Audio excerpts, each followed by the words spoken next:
नमस्कार मित्रों, स्वागत है आपका देवभूमि एडवेंचर एंड ट्रैकर में। आज मैं आपको लेके चलता हूँ द्वितीय केदार मधमेश्वर की यात्रा पे। सामने यह जो गांव था यह रांसी गांव है और यहाँ से मधमेश्वर की यात्रा शुरू होती है। यहाँ से आगे अगातुली धार आता है जहाँ तक गाड़ी जाती है। यहाँ पर से 17 किलोमीटर का पैदल ट्रैक है। अगातुली धार से पहले गोंडार के लिए नीचे की तरफ उतरना पड़ता है। यह कुछ फॉरेस्ट और नदी के साथ साथ वाला ट्रैक है।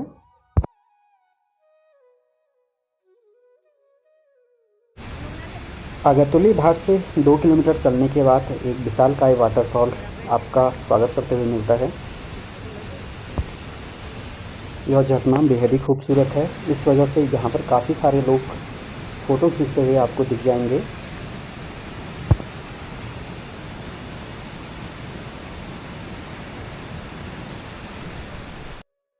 गोंडार का यह रास्ता कुछ उतराई और कुछ चढ़ाई वाला है।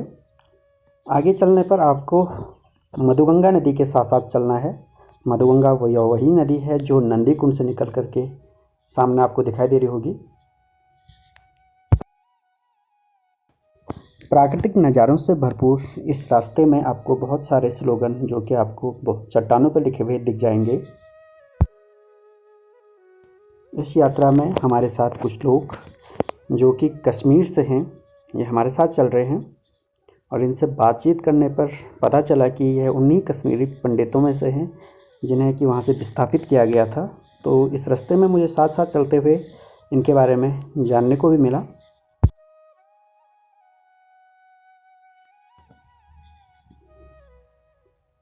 सामने यह गोंडार गांव है जो कि समुद्र तल से लगभग 1920 मीटर की ऊंचाई पे है और यह गांव बिल्कुल मधुगंगा नदी के किनारे स्थित है।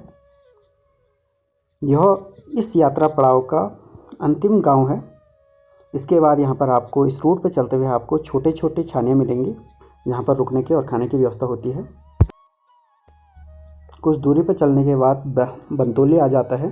बंतोली वह स्थान है जहाँ पर मधुगंगा और उसकी एक सहायक नदी मोरखंबा का संगम होता है।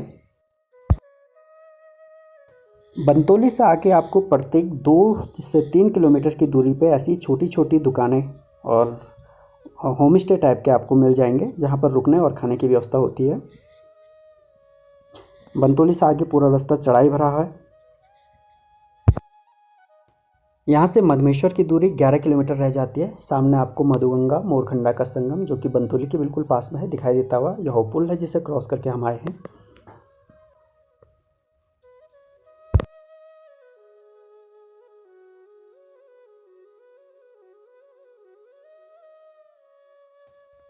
इस रास्ते पर आपको रुकने के लिए इस तरह के टिन शेल्टर मिल जाएंगे जहाँ पर आप कुछ देर के लिए सुस्ता सकते हो।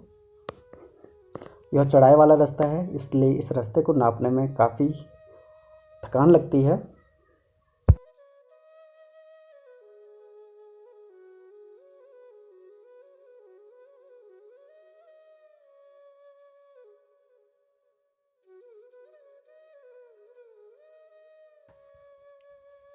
बंतोली से 2 किलोमीटर की दूरी पे और गोंडार से लगभग 8 किलोमीटर की दूरी पे स्थित है खटरा, जहाँ पर हम लोग पहुँच चुके हैं इस टाइम पे।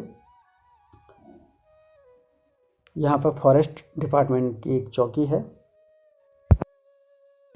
जगह जगह पर इस तरह के साइन बोर्ड आपको दिख जाएंगे जो कि आगे और पीछे आपको दिखा देंगे कि नानू चट्टी, मोखंबा चट्टी, कून चट्टी, मधमेश्वर, अगतोली धार और गोंडार कितनी दूरी पर है इस जगह से।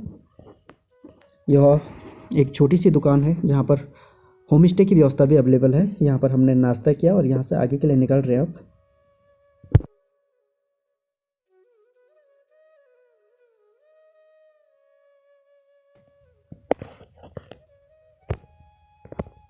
खटरा से आगे निकलने के बाद आपको ऐसी सिंगल होम स्टे के रूप में आपको नानू चट्टी और मोखंबा चट्टी देखने को मिल जाता है, जहाँ पर भी आप लोग रुक सकते हैं। इन चट्टियों के बीच में दूरी 1 से 2 किलोमीटर या 2 से 2.5 किलोमीटर के बीच की है और यहाँ पर आपको खाने और रहने की व्यवस्था उपलब्ध हो जाती है। यह चढ़ाई भरा रास्ता है, इस वजह से जगह जगह पर पानी की व्यवस्था भी की गई है। इस घाटी में आपको नीचे मधुगंगा नदी बहती हुई दिखाई देगी। खडरा 2200 मीटर की ऊंचाई पर स्थित है, तो वहीं नानूकुंड जो चट्टियाँ हैं यह इससे ऊंचाई पर स्थित है। नीचे यह मधुगंगा का विहंगम दृश्य। उत्तराखंड में चट्टियों का बड़ा महत्व है। चट्टी उस स्थान को कहते हैं जहां पर यात्रियों के रुकने की व्यवस्था की जाती थी। और आप जिस भी यात्रा पड़ाव पे जाओगे, चाहे यमुनोत्री हो, वहाँ भी हनुमान चट्टी आपको देखने को मिलेगा। इसी प्रकार केदारनाथ में गरुड़ चट्टी आपको देखने को मिलेगा। तो इसी तरह से बहुत सारी चट्टियों का निर्माण किया गया था जहाँ पर कि यात्री रुकते थे।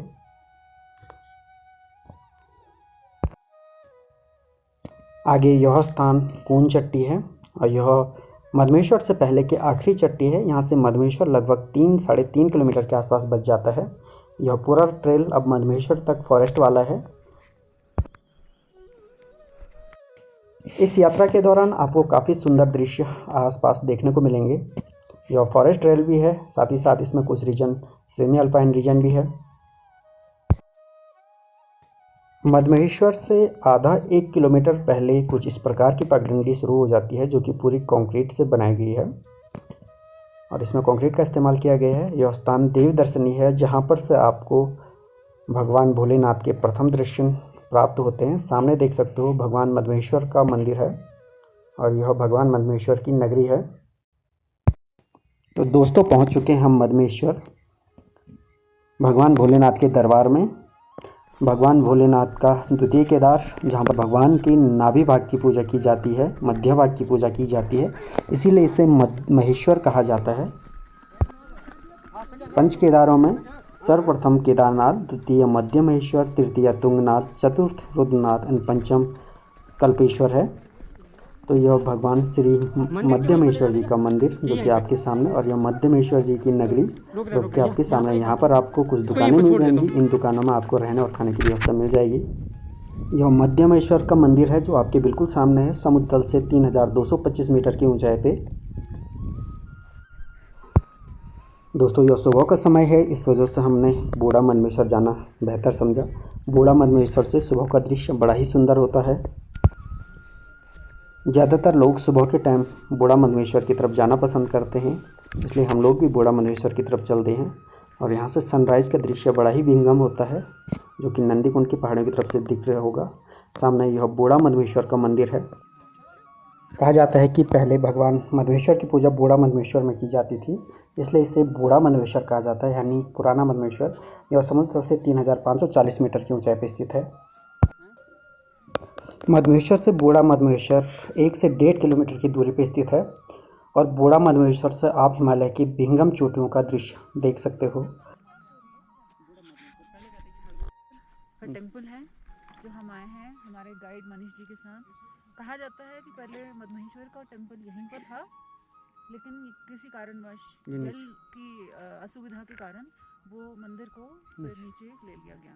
वो पीछे आप चौखंबा देख सकते हैं और ये मंदनी पीठ है, मंदानी पीठ। और वो छोटी सबसे जो आपको दिख रही है वो केदार, वो काफ़ी ऊंची है लेकिन यहाँ से दूर है इसलिए छोटी दिख रही है। उसके पीछे जो इस टाइप से आ रखा है वो केदार डोम हुआ पीछे की तरफ को, ऐसा वो पूरा उत्तरकाशी में आता है। वो गंगोत्री ग्लेशियर का पार्ट है केदार डोम। और बीच में ये 2-3 दिखाई दे रही है, सुमेरु हो गया, और बीच में जो पीछे की तरफ है वो खर्चकुंड है। आगे से सुमेरु, पीछे को खर्चकुंड। आगे को सुमेरु है। हाँ, चलिए सुमेरु यून वो खर्चकुंड। थैंक यू यहाँ लेके आने के लिए। ठीक है। और इस तरफ से ये ट्रेल दूर मधुगंगा घाटी, उसके एक छोर पे कहीं दूर गुप्तकाशी नज़र आता हुआ, और बाकी यह मंदानी बुग्याल पूरा का पूरा सामने। कुछ देर बूढ़ा मधमेश्वर में गुजारने के बाद हम लोग अब चल निकले हैं मधमेश्वर मंदिर की तरफ को। नीचे मधमेश्वर का विहंगम दृश्य जो कि एक बर्ड आई व्यू की तरह है, और यह दूर तक फैला हुआ बूढ़ा मधमेश्वर, कंचनी और अन्य बुग्याल जो कि आपको दिखाई दे रहे हैं।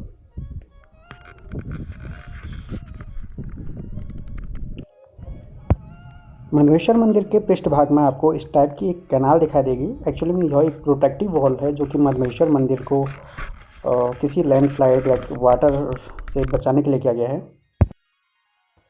और अब मैं आपको दर्शन करा रहा हूँ भगवान मधमेश्वर के द्वितीय केदार भगवान मधमेश्वर, जहाँ उनके नाभि भाग की पूजा की जाती है, मध्य भाग की पूजा की जाती है, इसलिए मधमेश्वर कहा जाता है इसे।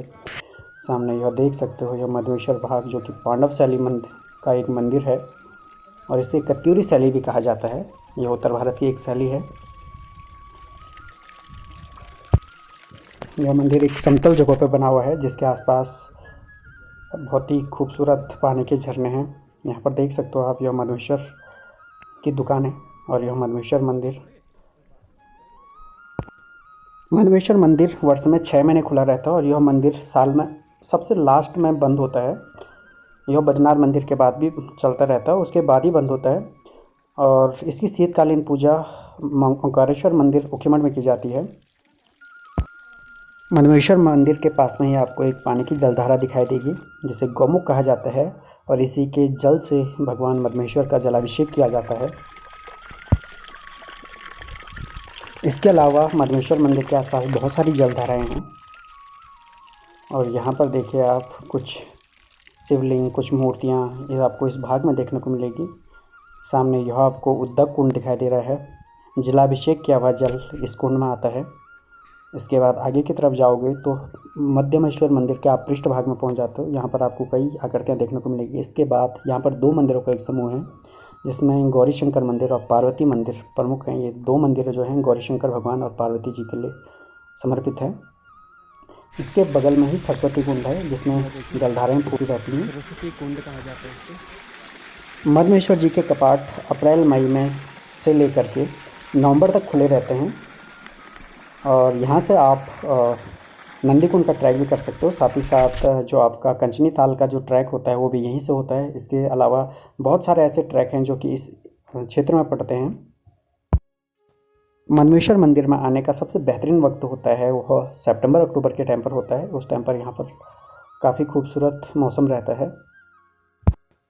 मधुमेश्वर तक आने के लिए आप घोड़े खच्चर भी कर सकते हो। साथ ही साथ यहाँ पर रुकना काफ़ी आसान है। काफ़ी सस्ते दामों में आपको यहाँ पर सभी चीज़ें उपलब्ध हो जाएंगी।